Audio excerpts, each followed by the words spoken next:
Olá, tudo bem com você? Você que nos acompanha aqui no canal da Atalaia de Sião, seja muito bem-vindo a mais esse vídeo.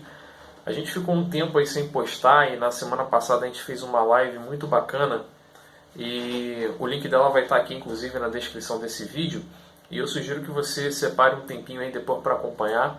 Foi a primeira live aqui do nosso canal e a gente falou sobre o tema Santidade na Pós-Modernidade. Um tema muito interessante para o cristão desse tempo, do tempo pós-moderno. A gente falou de alguns desafios que a gente tem como cristãos no dia de hoje e eu te aconselho a acompanhar essa live. Ficou um pouquinho grande, ficou 2 horas e 24 minutos, se eu não me engano. É extenso, mas aí você separa um tempinho para você depois poder acompanhar com calma. Tenho certeza que vai ser aí um assunto de grande valia para você. Tá? De grande crescimento espiritual.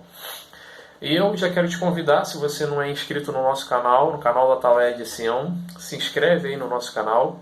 Também, se você gostar desse vídeo, não deixe de dar lá o seu like, né? Deixar o teu joinha, porque isso ajuda.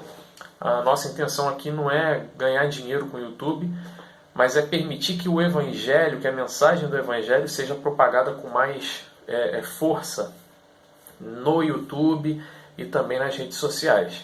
Por isso também o nosso Facebook vai estar aí embaixo na descrição, tá bom? Então, dito isso, a gente ficou um tempo, antes da live, já tinha tempo que eu não postava, desde o início da pandemia, se eu não me engano, ou desde antes da pandemia. Eu acho que o último vídeo postado aqui do Atalaia foi em março desse ano e a gente teve um ano muito intenso, principalmente com o advento da pandemia. Eu continuei trabalhando normalmente, home office, e também as atividades da igreja permaneceram todas à distância. Mas a gente continua preparando conteúdo para a igreja. Para quem não sabe, eu sou pastor da Igreja Batista Central de Campinho, aqui no Rio de Janeiro, no bairro de Cascadura. Então a gente vai preparando também conteúdo. E aí já tinha tempo que eu não postava. E hoje eu estou vindo aqui para poder falar sobre um assunto que na verdade não estava planejado. Esse assunto surgiu dentro de um grupo de amigos, ex-amigos de trabalho, e esse assunto surgiu e é um assunto polêmico que vira e mexe volta sempre às rodas de conversa, e eu não pude deixar de me manifestar ali para o grupo, porque era um assunto que falava diretamente a respeito de pastores, evangélicos, enfim. Então eu dei ali a minha opinião como evangélico e pastor que sou. E qual é o assunto? O assunto é justamente esse que você já deve ter lido aí na descrição do vídeo, né, no título desse vídeo, que é justamente a respeito do papel do cristão na política, mais especificamente em torno de uma pergunta. O pastor pode ser político? Deve o pastor envolver-se com a política? Política da sua cidade, do seu estado, do seu país? E aí, o pastor deve ou não deve? Pode ou não pode? Gente, assim, eu não trouxe um texto bíblico para embasar esse vídeo, tá? Como eu fiz nos demais. Todos os meus textos, todos os meus vídeos, eu procuro destacar pelo menos um texto central para fundamentar a ideia principal que eu vou tratar, seja naquele artigo ou naquele vídeo. Não estou fazendo isso nesse vídeo aqui em específico. Por quê? Porque eu entendo que a Bíblia ela nos dá respaldo para entendermos que sim, é lícito que o pastor ou o líder cristão se envolva na política. A gente tem exemplos como, por exemplo, né? Exemplos como, por exemplo, é ótimo.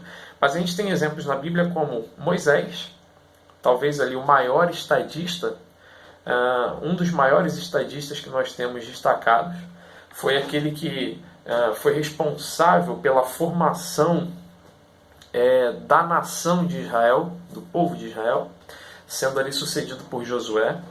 Josué, como homem de Deus, foi um homem de muito mais batalhas e ele está muito mais próximo de um general e um estrategista militar que liderou o povo durante esse período após a morte de Moisés, mas também fica como exemplo para a gente. A gente tem, por exemplo, Davi, que foi o maior rei de Israel, o maior rei que Israel já teve. Salomão, seu filho, que foi sábio para algumas coisas e muito infeliz para outras, tendo sido ali após ele o reino de Israel separado, né? Mas nós temos esses homens, nós temos, por exemplo, Daniel. A gente tem Daniel, que foi não deixou de ser, né, um político em uma nação estrangeira ali na Babilônia. E a gente tem esses exemplos que a Bíblia nos dá, e teremos também ao longo da história da igreja, ao longo da história do cristianismo, homens e mulheres que se envolveram de maneira digna na política.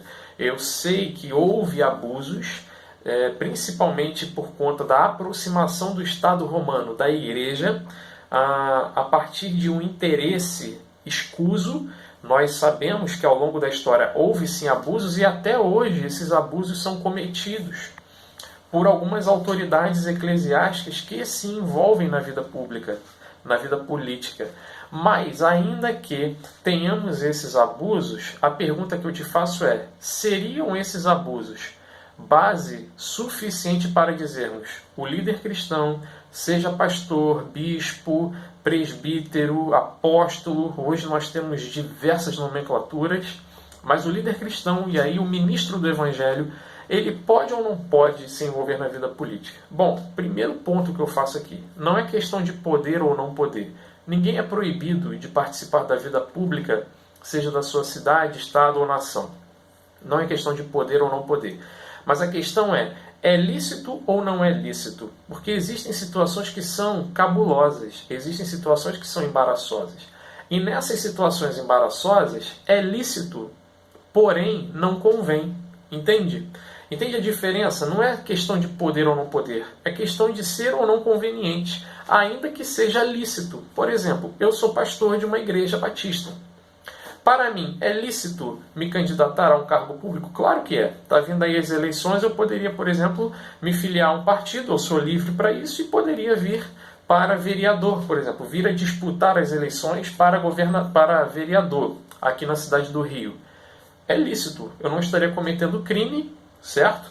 E, a princípio, não estaria cometendo imoralidades, problemas éticos, enfim. Agora, convém? Pois é, aí é que mora a questão. No meu entendimento, eu sei que muitos irmãos pensaram diferente de mim, não tem problema algum pensarem diferente. Essa não é uma questão nevrálgica do Evangelho, essa não é uma questão central do Evangelho, isso não envolve questões de salvação ou perda de salvação, mas isso é uma questão ética dentro da realidade eclesiástica. Então não tem problema em discordarmos. Então eu vou te dizer qual é a minha opinião pessoal. Na minha opinião pessoal, o pastor ou líder evangélico, católico, enfim, ou de qualquer outra religião que seja, eu estou falando aqui para o âmbito cristão evangélico principalmente, mas entenda, leia-se aqui, líder de qualquer matriz religiosa, tá? No meu caso, o pastor, eu entendo que ele pode sim se candidatar desde que ele abdique do seu ministério pastoral. Pelo menos, eu não digo a abster-se do ministério pastoral de maneira total. Ou seja, eu sou, por exemplo, filiado à Ordem dos Pastores Batistas do Brasil.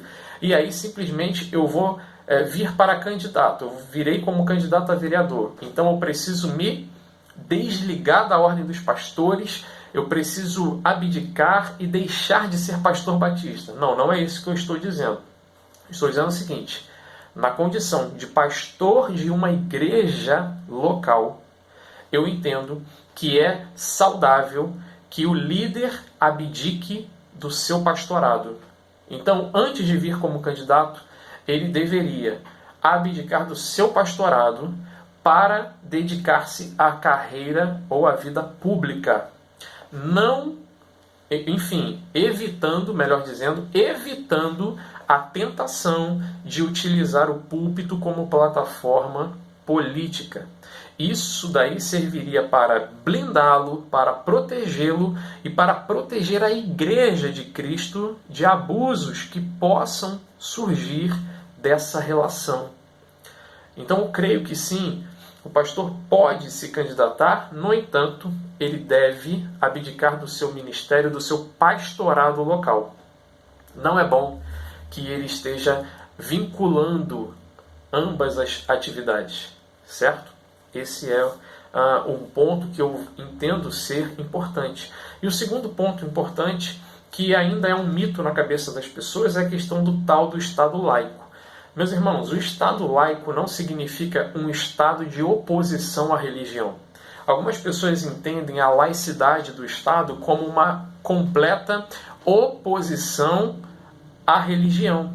Logo, nenhum tipo de religião pode, em hipótese alguma, ser manifesta na esfera pública. Não é isso. A laicidade do Estado simplesmente informa que o Estado ele não adota para si uma religião oficial, como foi no passado, aqui no caso do Brasil, como é também atualmente em diversos países ao redor do mundo. E aí, se você quer um exemplo, eu te dou o exemplo das unidades, né, os países de matriz islâmica.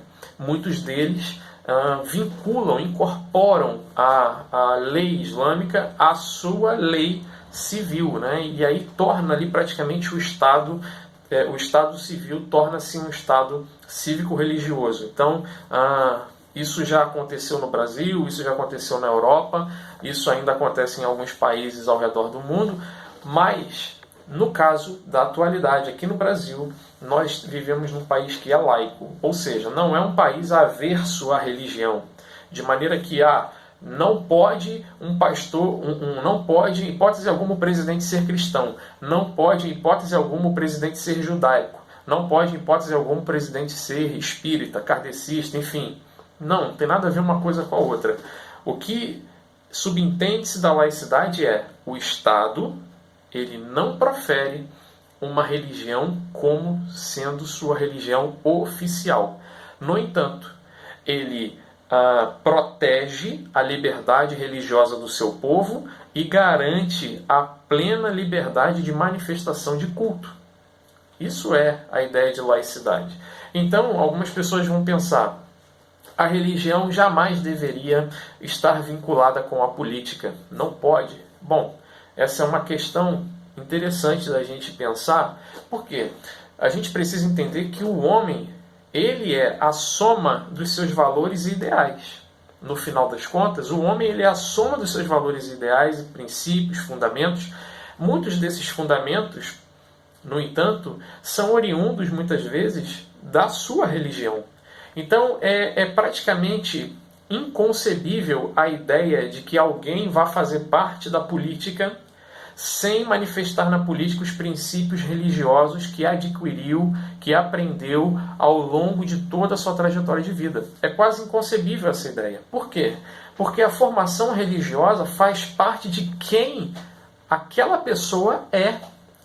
Afinal de contas, a religião ela tem um papel fundamental na formação do caráter, na formação do pensamento, na formação das ideias. Então, é completamente natural que a pessoa religiosa, ou não, né, podemos também pensar naquela que não expressa religiosidade no seu dia a dia, ateus, agnósticos, ou pessoas céticas, enfim, aqueles que não têm nenhum vínculo religioso de forma tradicional, né, como nós pensamos aqui, é quase que inconcebível pensarmos que essas pessoas, religiosas ou não vão manifestar princípios e fundamentos de origem religiosa. Porque até mesmo ateus, céticos, agnósticos, até mesmo eles são influenciados, sim, por ideias que são oriundas da religião. Existem ateus que são extremamente conservadores, a nível de equiparar-se a um cristão, por exemplo, quando o assunto é questões de aborto, liberação de drogas, divórcio, enfim. Ele é um ateu. Agora, de onde vem essa ideia? De onde vem esses fundamentos? Possivelmente, não estou dizendo que sim, mas possivelmente vem exatamente da influência do seu círculo de amizade, do seu círculo familiar, da sua parentela, as pessoas que o cercam, enfim. Então, meus irmãos, o problema não é a religião e a política estarem juntas dentro da mesma sala. Não é esse o problema. O problema é quando, por uma falta de ética, quando por uma questão de imoralidade, aquela pessoa que ocupa um cargo público utiliza-se da sua religião ou da sua condição religiosa, seja de uma liderança religiosa ou uma liderança política influente em círculos religiosos. Então, quando ela se utiliza dessa plataforma para legislar, governar, julgar em benefício próprio ou em benefício do seu grupo em particular, aí nós temos um problema. Quando o pastor busca fazer política somente para a igreja. Quando um líder espírita, por exemplo, busca fazer política somente para a sua comunidade religiosa. Quando nós temos, por exemplo, se for o caso, um político muçulmano que busca privilegiar a comunidade islâmica dentro do nosso país. Então aí sim nós temos um problema. Nós temos aí um conflito de interesses que não deveria haver. Então o problema não é religião e política, o problema é a imoralidade que acontece, pode ocorrer, não somente nesse tipo de relação, mas também em diversas outras relações. Porque o problema nunca foi a religião, o problema sempre foi o caráter daquele que professa ou não uma religião. O problema nunca foi ser ele líder ou não. O problema é o caráter. Esse é o problema. É claro que existem situações que são, eu repito, existem situações que são cabulosas e que deveriam ser evitadas.